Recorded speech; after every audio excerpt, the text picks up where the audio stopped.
এখন সব কাগজপত্র দেখাতে বসে পড়েছে এই পুরোহিতগুলো। শ্যামাসুন্দরী মন্দিরের পুরোহিত চিটিংবাজ জোচ্চোর লাতখোর ঝাঁটাকেগো ব্রাহ্মণ নামে কলঙ্ক, তোদেরকে বলছি, তুমি আর বেরোচ্ছে না, তোদেরকে বলছি। রাতের অন্ধকারে মেয়েদেরকে মুখে ওড়না দিয়ে মায়ের মন্দিরে কি হতো বল?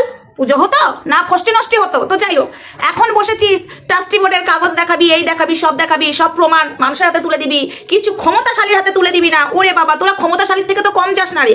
রাতের অন্ধকারে দুর্নীতি করে গেছিস, মেয়ে মানুষের গা থেকে গয়না খুলে নিয়েছিস, তোরা কালা জাদু করেছিস, অনেক কিছু করেছিস। আজকে বসেছিস, তার আগে উত্তরটা দে। তোদের মা কোথায় বসবে তোমরাই বলে দাও। মাকে কোথাও বসতে দিচ্ছে না, বসতে দেবে না রে। তোরা যেখানেই বসবে এবার সেখানেই আমরা লড়াই করব, ঠিক আছে? চিটিংবাজি ওই মঙ্গলার ওই হালই হবে, মঙ্গলার এমন হাল হবে না, কোথাও বসতে পারবে না। এখন তো যদিও বা বসতে পেরেছে বেলেরাতে, আর কোথাও বসতে পারবে না এরপরে। তো যাই হোক, কথাটা হলো এখন খুব জ্ঞান দিতে বসেছে, এখন কানতে বসেছে। দুর্নীতি করার সময় মনে ছিল না? শ্যামাসুন্দরী মাই দিয়েছে, এখানে মানুষের হাত নেই। বলো না একটা কথা, দুর্ঘটনা ঘটে গেলে ভগবানের উপরে দোষ দিয়ে দেয়, ভগবানই চেয়েছে তাই হয়েছে, ভগবানের জন্যই এগুলো হয়েছে। তাহলে এটাও ভগবানই চেয়েছে, তোমাদের আর দুর্নীতি নিতে পারছিল না, ঠিক আছে? ভগবান নিজে মানে তুমি পাপ করছিলে, ভগবান নিজে নিতে না পেরে এই জিনিসগুলো করে ফেলেছে, ঠিক আছে, মানুষের মাধ্যম দিয়ে। তাই এখন জ্ঞান করতে হবে না। তার আগে উত্তরটা দাও, শিবের গলায় কেন দড়ি বেঁধে ফাঁসির মতো করে নিয়ে যাওয়া হলো? শ্যামাসুন্দরী মাকে কেন ডেড বডির মতো ঢাকা দিয়ে টানতে টানতে লরিতে তোলা হলো? এগুলোর উত্তরটা দে আগে, তারপরে জ্ঞান দিতে বসবি। অনেক জ্ঞান দিয়ে দিচ্ছিস, আগে এগুলোর উত্তরটা দে তো দেখি। ভগবানের মাথার ওপর দিয়ে ঢাকা দিয়ে শিবলিঙ্গটাকে দড়ি বেঁধে নিয়ে চলে যায় কে ভাই? কে নিয়ে চলে যায়? এইগুলো বন্ধ করাটা ইমিডিয়েটলি দরকার। এইগুলো আর যেন না হয়, ঠিক আছে? রনি তোকে ডাকছে, এইগুলো যেন আর না হয়। এই মন্দির যেন এদের না খুলতে দেওয়া হয়, আমি বলছি। রনি ডাকছে, এই মন্দির যেন আর ওদের খুলতে না দেওয়া হয়। মাঝখানে একটু ডিস্টার্ব হচ্ছে, ওই আমার ছেলেকে ডাকছে, শুনতে পাচ্ছে না, তাই কথা বলতে বলতে হচ্ছে, তো একটু এগুলো একটু ইগনোর করো। তো যাই হোক, এইখানে কথাটা হলো তোদের মন্দির যেন কেউ খুলতে না দেয়, আর যেখানেই খুলবি তোদেরকে এবার জুতো পেটা ঝাঁটা পেটা করবো। তোরা ব্রাহ্মণ নামে কলঙ্ক, তোরা ব্রাহ্মণ সমাজের কলঙ্ক, তোদেরকে ব্রাহ্মণ সমাজ থেকে বহিষ্কৃত করাও। কেন বলতো? তোরা যেভাবে ডেড বডির মতো ভগবানের মুক্তিকে নিয়ে গেছিস টানতে টানতে, তারপরে তোদেরকে একদম সমাজে আর যেন মুখ দেখাতে না পারিস, ভগবান নিয়ে যেন ব্যবসা না করতে পারিস, সেটাই আমরা চাইবার, সেই ব্যবস্থাই করবার। মানুষ যেন তোদেরকে সুযোগ না দেয়। এখন ভক্ত ডাকছিস, ভক্তরা এসে দাঁড়াও, ভক্তরা এসে পাশে দাঁড়াও। তখন মনে হয়নি দুর্নীতি করছিল? তখন মনে হয়নি চাপকে সোজা করে দেওয়া উচিত? অসভ্যগুলো, ইতরগুলো। এখন কুণাল ঘোষকে দোষ দেওয়া হচ্ছে, কুণাল ঘোষ বেশ করেছে, কুণাল ঘোষ যেটা করেছে বেশ করেছে, এটা আগেই করা দরকার ছিল, ঠিক আছে? বেশ হয়েছে। আর কুণাল ঘোষকে না দোষ দিয়ে কোনো লাভ নেই। শ্যামাসুন্দরী মাই কুণাল ঘোষের হাত দিয়ে করিয়েছে, এটা আমি আজকে বলে দিলাম।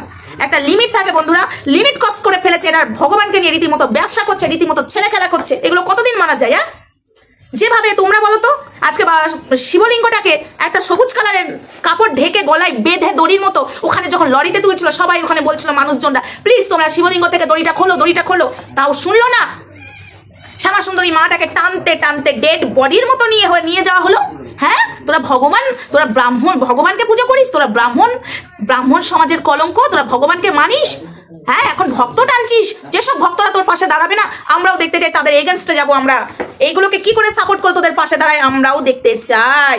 অনেক খেলা হয়েছে ভগবান নিয়ে, অসভ্য কোথাকার। কানতে বসেছো, এখানে কানতে বসেছো। এতদিন মনে হয়নি না শ্যামাসুন্দরী মাকে সামনে রেখে অনেক লোকের গয়না? এই উত্তরগুলো দে, গয়নাগুলো নিয়েছিস কেন? রাতের অন্ধকারে মেয়েদেরকে কি হতো এখানে? কি হতো? এগুলোর উত্তর দে। আজকে ভিক্ষে করতে পাঠিয়ে দেওয়া হয়েছিল কেন? মুখে গামছা বেঁধে কেন বাচ্চাগুলোকে ডেলি ভিক্ষে করানো হতো? যেখানে কিনা ডেলি মানুষের খাওয়ার ব্যবস্থা ছিল, তাহলে এইগুলো বাচ্চাগুলোকে ভিক্ষে করতে কেন পাঠানো হয়েছিল? কেন তাদের খাওয়ার ব্যবস্থা ছিল না? তাদেরকে কেন রাখতে পারিসনি? কেন বস্তা বস্তা চাল অন্য জায়গায় সাপ্লাই করেছিস? কেন সোনার জিনিসগুলো লোকের কাছ থেকে খুলে নিয়েছিস? বল, মা তো কোনোদিন কিছু চাই না, আর এদিকে বলতিস মা তোর গয়নাটা পছন্দ করেছে। চাপকে জুতো দিয়ে তোমাদের ব্রাহ্মণদেরকে না মারা উচিত, তোমাদের মতো ব্রাহ্মণদেরকে, ঠিক আছে? তোমরা আমাদের ব্রাহ্মণ সমাজের কলঙ্ক। আবারও বলছি, তোমাদের ব্রাহ্মণ হওয়ার অধিকারই নেই। তোমাদের মুখে ঝাঁটা জুতো যা আছে মারা উচিত। ফালতু কোথাকার।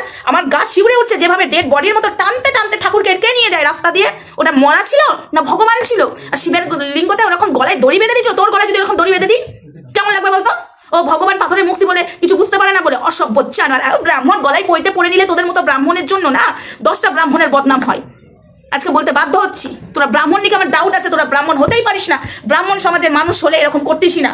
ব্রাহ্মণ সমাজের মানুষ হলে একটু হলেও ভয় পেতিস। যেরকম মঙ্গলা, ব্রাহ্মণে তো কিছুই বোঝে না, খাও নেই, ও ভয় পায়ও না, ও নোংরা কাজগুলো করে। যারা ব্রাহ্মণ হবে অ্যাকচুয়ালি, যারা ভগবান পাবে অ্যাকচুয়ালি, ব্রাহ্মণ ছাড়াও কিন্তু ভগবান মানুষে পায়, কিন্তু প্রতিষ্ঠা ব্রাহ্মণের হাতেই হয়। কিন্তু অ্যাকচুয়ালি যারা ব্রাহ্মণ তারা এই কাজগুলো কখনোই করতে পারে না, কখনো পারে না। সেটা আমি ভালো মতো জানি। ঠাকুরটাকে টানতে টানতে নিয়ে গেছে, হ্যাঁ, তোমরা দেখেছো শিবলিঙ্গটাকে গলায় ফাঁসির মতো করে আমার আমার রোস্টার সমাজ চ্যানেলে রয়েছে, একবার দেখবে, ভিডিওগুলো চলছে এখনো অবধি। তোমরা দেখবে কিভাবে শিবলিঙ্গটাকে এমনি করে দড়ি দিয়ে বেঁধেছে।